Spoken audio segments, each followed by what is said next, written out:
Welcome to the Reds Reviews podcast brought to you by PayperHead.com. Again, that is PayperHead.com. Right now they have a promo going on. It is $3 per head, a premium promo, everything on the plate until the Super Bowl. So what that means is a lot of savings on your PayperHead costs. Go check them out at PayperHead.com and let's get on with the Red Show. All right, what's going on, guys? How are you? This is Red. It is the day or two before the Super Bowl. Today's Friday. When I'm recording this, you'll probably hear this by Saturday, so it's the day before for you guys. Either way, we're here and we're talking about management, big bets, and all kinds of stuff that's kind of prudent for this time of the year, right? Like the NBA is running and it's going well, and you know there's been some games that I've seen and I've had to actually lay off action just because it's been so lopsided, right? A lot of teams that people predicted were going to be good are good, and it's going to make the season a little bit iffy for me, at least as far as things go. And overall, I think to close the year out as far as our NFL fiscal year, if you want to call it that, right?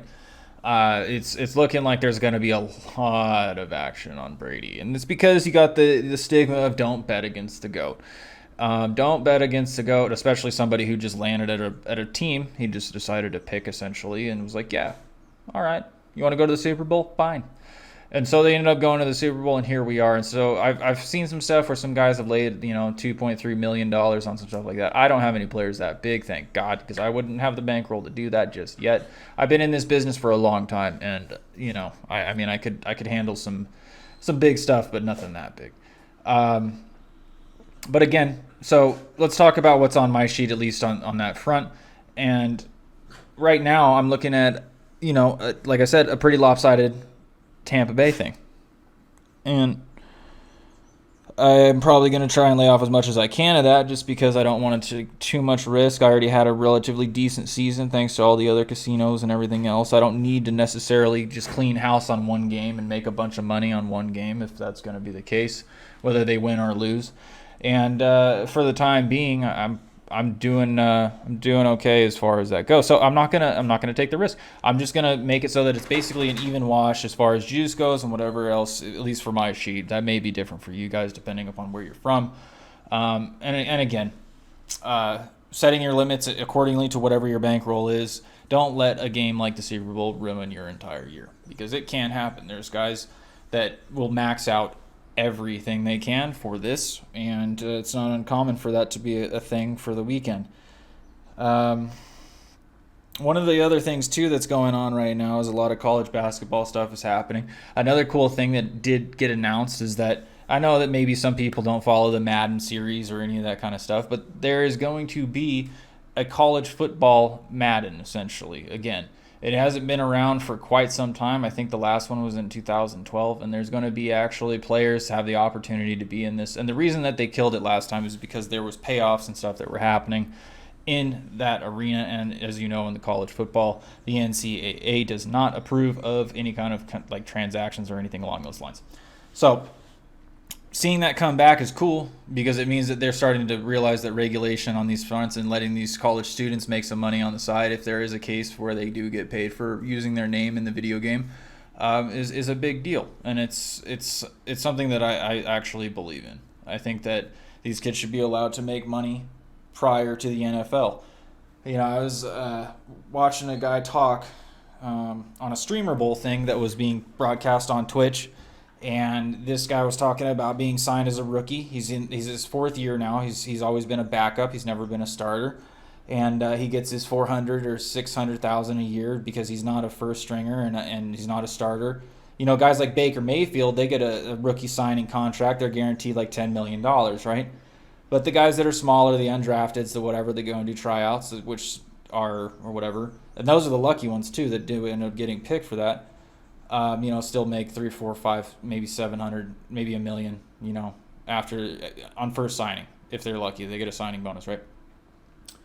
So you look at that in perspective. If they are somebody who's big in college and does not make it into the NFL as a starter or even a third string, they still have the opportunity to cash in a little bit on the risk that they take going through the the body stuff, right? Like, 'cause when you play football, you get banged up, and that's just how it goes. You have a very short-lived career for the majority of these guys, and that's why they always talk about Brady. This guy's old compared to the rest of the crew. His opponent in this game, Mahomes, could be his son technically, right? That's how big the age gap is right now between the two people going into the Super Bowl. It's old legacy versus new, and it is going to be something. There's a bunch of the ESPN commentators, the CBS commentators, all these guys talking about get used to seeing Mahomes in the Super Bowl or the playoffs and all that kind of stuff, and that's true. It's true. The guy is good.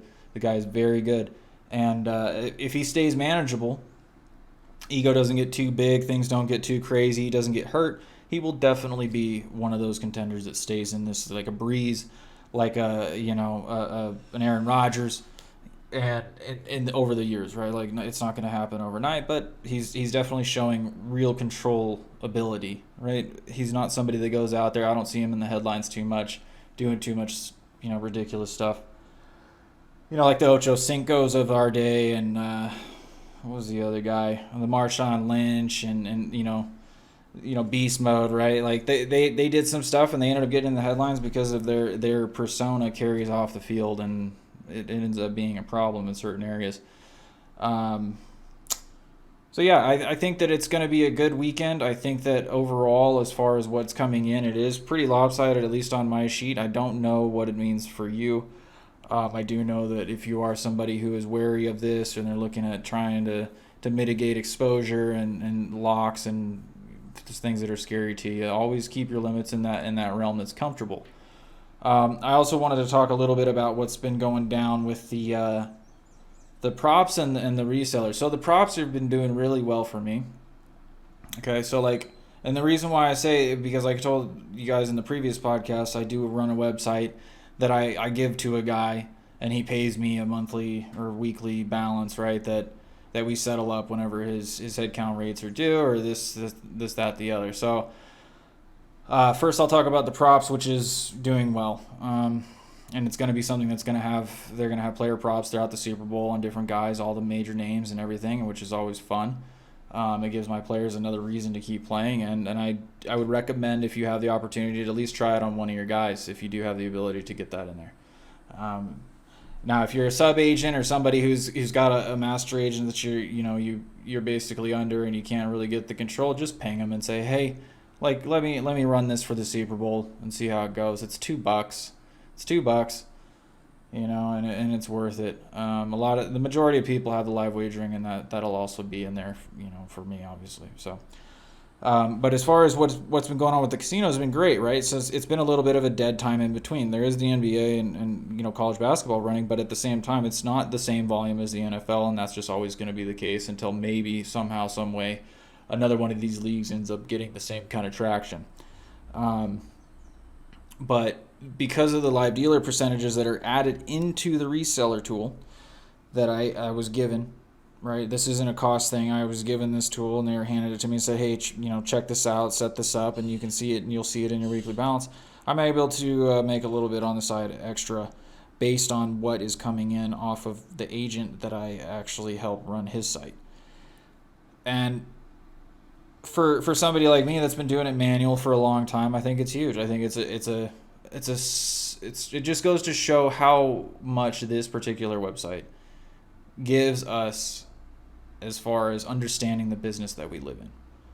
And that is something that you can't find all the time. There's a lot of places that are, they branched off, they did this, they're that, they were the post-ups offshore. They don't actually exist in our realm when it comes to being somebody on the ground, dealing with the person-to-person transactions, dealing with the balances and the debts and the collections and all that kind of stuff. These guys put up a site and hope that it works because they have lines and some stuff that they put out there.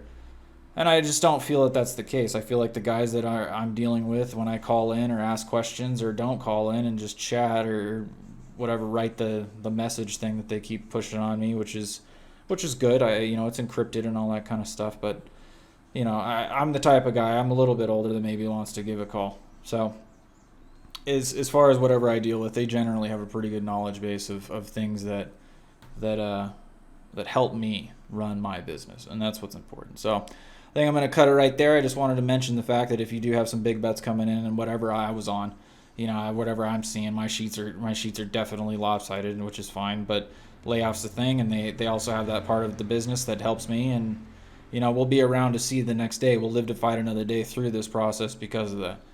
So hope the odds are always in your favor, and we'll check in next week after the Super Bowl. Let's go.